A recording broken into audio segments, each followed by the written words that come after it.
చేస్తామని చెప్పి కానీ ప్రయాణికం అంతా కూడా అర్థం చేసుకున్నారు. నిధులు తెచ్చే కర్తవ్యం, నిధులు తెచ్చే బాధ్యత, సత్తా భారతీయ జనతా పార్టీకి మాత్రమే ఉంటుందని చెప్పి ఇలా మా మీద నమ్మకం ఉంది. 17 సీట్లలో ఒకటి ఎన్ఐఎం తీసేస్తే దాదాపుగా అధికార పార్టీతో సమానంగా 8/8 సీట్లు గెలుచుకుని ఇలా ఆధిపత్యాన్ని భారతీయ జనతా పార్టీ చాటుకున్నారు. ఈ ఆధిపత్యానికి కారణం, మా గెలుపుకు కారణం ఇవాళ యావత్ తెలంగాణ ప్రజలిచ్చిన స్ఫూర్తి, ఆశీర్వాదమే తప్ప దీనికి వేరే కారణం కాదని చెప్పి చేస్తా ఉన్నాం. దేశవ్యాప్తంగా కూడా చూస్తూ ఉన్నాం.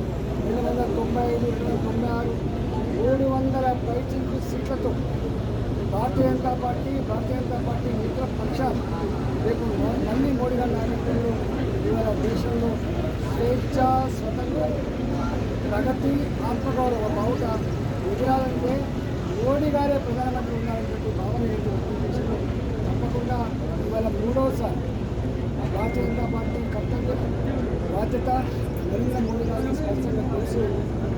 ఒక 5 సంవత్సరాల కాలం పాటు కరోనా కష్టకాలంలో కొన్ని ఇబ్బందులు పోయినప్పటికీ కూడా రాబోయే కాలంలో పేదరికం ఇప్పటికే పేదవాళ్లకు ఉన్న వాళ్ళకి మధ్య గ్యాప్ తగ్గించడం సఫలమైనటువంటి మోడీ గారు ఇవాళ బిలో పావర్టీ లైన్ పాపులేషన్ని తగ్గించడంలో సఫలమైనటువంటి మోడీ గారు రాబోయే కాలంలో యువతకి ఉద్యోగ కల్పన, దేశంలో ఇన్ఫ్రాస్ట్రక్చర్ కల్పన, ఇవాళ make in India, made in India మరింత సిద్ధం చేయడం, ప్రపంచ చిత్రపటం మీద దేశ ఆత్మగౌరవ బావుటాన్ని ఎగిరేయడం, అంతేకాకుండా దేశంలో ప్రశాంతత, ఎక్కడ బాంబుల మూటలు లేని, టెర్రరిస్ట్ దాడులు లేని, ఎక్కడ కూడా హింసకు తావులేనంటే ఒక ప్రశాంతమైన దేశాన్ని నిర్మాణం చేయడంలో మోడీ గారికి ఇలా ఏ ఆశీర్వాదం ఇచ్చిందో, ప్రగతికి ఆశీర్వదించిందో తప్పకుండా భారతీయ జనతా పార్టీగా ఆ కర్తవ్యాన్ని నిర్వహించడంలో ఇప్పటికే సఫలమైన మోడీకి,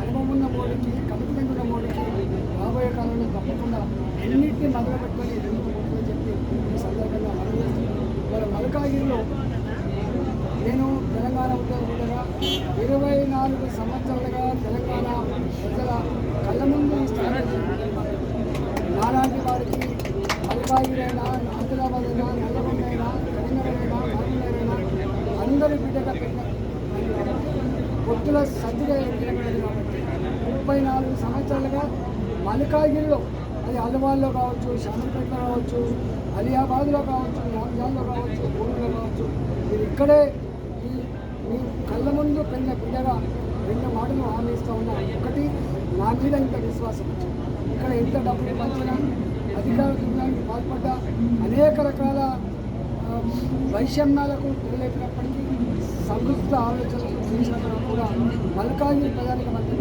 మొదటి నుంచి కౌంటింగ్ మొదలుపెట్టి ఇప్పటి వరకు ఎక్కడ కూడా ఏ రౌండ్లో కూడా తగ్గకుండా చూస్తూ ఉన్నాం.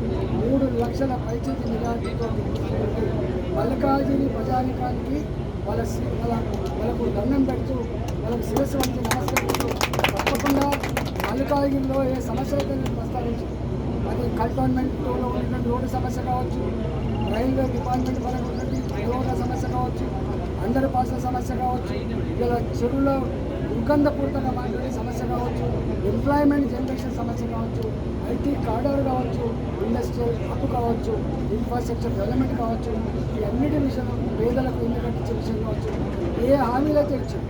గతంలో నేను 2 సార్లు మంత్రిగా పనిచేసిన అనుభవం ఉంది కాబట్టి ప్రజల సమస్యలు ఎట్లా ఉంటాయి, ప్రజలు సమస్యలు పరిష్కరిస్తే ఎట్లా అట్టుకుంటారు, ఎట్లా వాళ్ళు ఎత్తుకు ఎత్తుకుంటారో తెలుసు కాబట్టి తప్పకుండా ఈ 5 సంవత్సరాల కాలంలో ప్రజలకు అందుబాటులో ఉంటాం.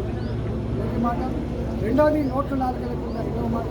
మూడవది, మీకు మచ్చ లేకుండా శభాష్ మా బిడ్డల పద్ధతిలో నా పథకాలు ఉందని చెప్పి ఈ సమస్యల పరిష్కారంలో తప్పకుండా మీరు ఇచ్చినటువంటి విశ్వాసాన్ని అమ్ము చేయకుండా ముందుకు తీసుకుపోతామని చెప్పి చేస్తూ పేరున మేము నమస్కరిస్తున్నాము.